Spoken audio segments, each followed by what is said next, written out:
ఓం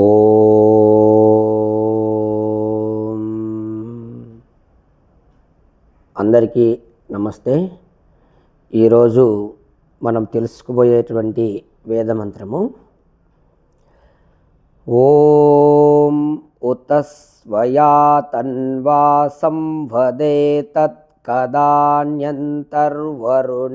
భువాని కిం మే హవ్యమహృణానో జుషేత కదా మృళీకం సుమనా అభిక్యం.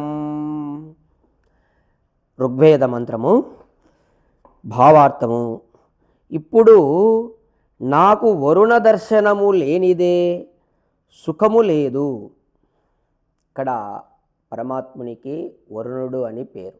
ఈ మంత్రంలో మనము కోరదగినటువంటి వాడు కాబట్టి పరమాత్మ వరుణుడు అని పేరు. మానవులందరూ కోరదగిన వాడు భగవంతుడే కాబట్టి ఆయనకు వరుణుడు అని నామం.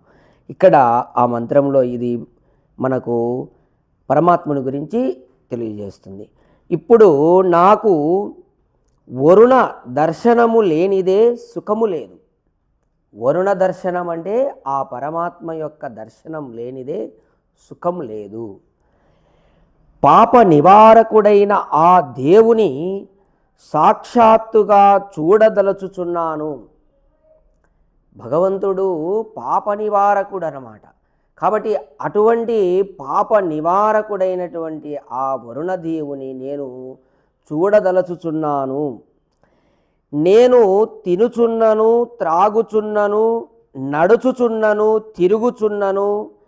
నాలో అతని యొక్క విషయముల గూర్చియే తర్క వితర్కములు జరుగుచున్నవి. చూడండి, ఇక్కడ ఒక భక్తుడు భగవంతుని దర్శనం చేసుకోవాలా అనేటటువంటి ఒక భక్తుడిలో ఇటువంటిది జరుగుతూ ఉంటుంది అన్నమాట. అంటే ఎప్పుడు నేను భగవంతుని చూడాలా అనుకుంటాడో అప్పుడు ఇలాంటివి జరుగుతాయి. ఏంటివి? అతను తినుతున్నా, తిరుగుతున్నా, తాగుతున్నా, ఏ పని చేస్తున్నా కానీ అన్ని మనసులో అతనికి తర్క వితర్కములు జరుగుతూ ఉంటాయి. ఏ దాని గురించి? భగవంతుని గురించి. నేను ఎప్పుడు ఆ ప్రభువు యొక్క ధ్యానములో నిమగ్నుడను అగుదును. ఎప్పుడు నేను ఆ ప్రభువును ధ్యానం చేసేదానికి ఎప్పుడు నేను నిమగ్నుడను అంటే మనస్సు పెట్టి నేను ఎప్పుడు కూర్చుందును. నేను ఎప్పుడు ఆ వరుని లోపల ఉండడ కలుగుదును. ఎప్పుడు నేను ఆ ధ్యానంలో కూర్చున్న తర్వాత ఆ భగవంతునిలో నేను ఎప్పుడు ఉండగలుగుదును. నేను ఆ వరుణుని యొక్క ఆశ్రయమును పొంది ఆయన యొక్క ఆధారముతో ప్రాణధారణ చేయుచు ఎల్లప్పుడూ అతనిలో ఎప్పుడూ రమింతును. అంటే ఈ విధంగా ధ్యానం కూర్చున్నప్పుడు మన మనస్సునంతా భగవంతునిలో నిమగ్నమైనప్పుడు మన మనస్సు ఆ పరమాత్మునిలో ఆనందములో రమిస్తుందంట. అలా నేను ఎప్పుడు ఉందును? నేను అతని యొక్క దర్శనమును పొందుటకు నా సర్వస్వమును స్వాహా చేయుటకు సిద్ధముగా ఉన్నాను. చూడండి, మనం భగవంతుని దర్శనం చేసుకోవాలా అంటే మన యొక్క సర్వస్వము మనం భగవంతునికి స్వాహ అంటే త్యాగము చేయాలి. స్వాహ యొక్క మీనింగు త్యాగపూర్వము అని అర్థం. త్యాగము, సమర్పించడము. అది భగవంతునికి స్వాహ అంటే సమర్పించడం. ఏం సమర్పించాలి? తన యొక్క సర్వస్వమును సమర్పించాలంట. అందుకు సిద్ధంగా ఉన్నాను. ఇక మిక్కిలి గొప్ప కానుకను సమర్పించుటకు ఉద్యుక్తుడనైతిని. నా ఈ హవ్యమును స్వీకరించునో లేదో తెలియదు. నేను ఈ విధంగా ఇది చాలా గొప్ప స్వాహ అంటే త్యాగం, దీన్ని సమర్పించడానికి నేను సిద్ధంగా ఉన్నా. అయితే దీన్ని స్వీకరించునో లేదో తెలియదు.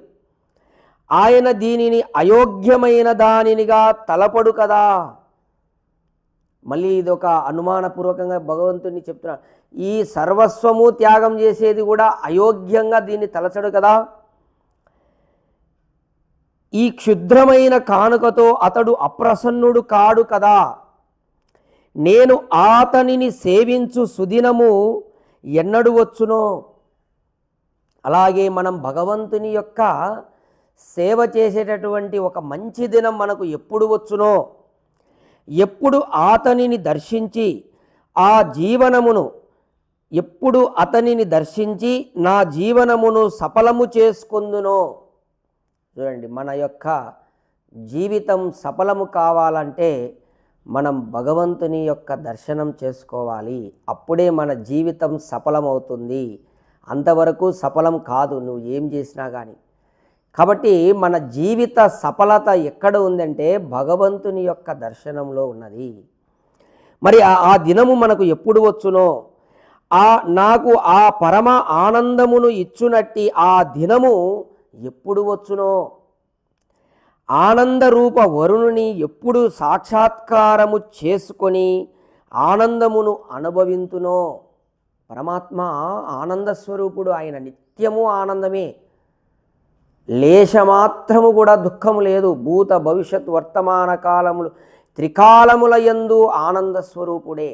అటువంటి ఆనంద స్వరూపుడైనటువంటి పరమాత్మ యొక్క ఆనందాన్ని నేను ఎప్పుడు సాక్షాత్కారము చేసుకొని ఆనందమును అనుభవింతునో అని ఇక్కడ మనకు భగవంతుడు ఆ భగవంతుని దర్శించేటటువంటి కోరిక నీకు ఉండాలా అనే విషయంగా ఈ మంత్రము తెలియజేస్తున్నాడు. ఎందుకు అంటే ఇలాంటి కోరిక ఉంటే నీవు భగవంతుని సాక్షాత్కారం చేసుకోగలుగుతావు, లేకపోతే చేసుకోలేవు. కాబట్టి ఇటువంటి కోరిక భక్తునికి ఎల్లప్పుడూ ఉండాలి.